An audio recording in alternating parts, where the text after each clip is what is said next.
Hola, doncs nosaltres som els Citar Greens i volíem presentar-vos aquest projecte que es diu La Huella Verde, que comença per unes boletes de Nendo Dango que fan una argila, compost, llavors i una mica de terra, i això ho barregem tot amb una miqueta d'aigua i els nens els llencen al riu. I això doncs, cada any la llavor que té millor clima o que té millor oportunitat per sortir, per ella mateixa ja surt. La intenció amb aquest projecte és de reforestar el que és el delta del Llobregat.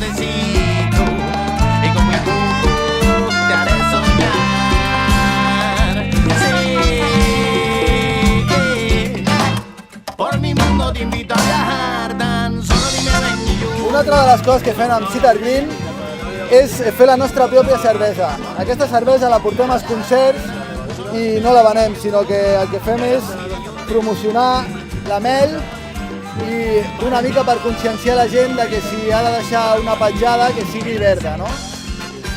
Fem la cervesa de carxofa i també la fem de mel.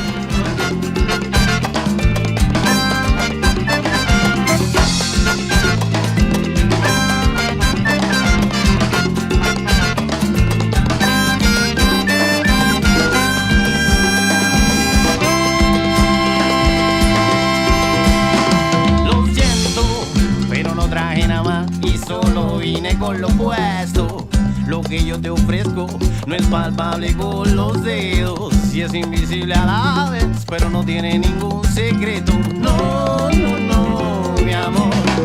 Te cuido y tú cuidas de mí. Si sonríes yo sonrío.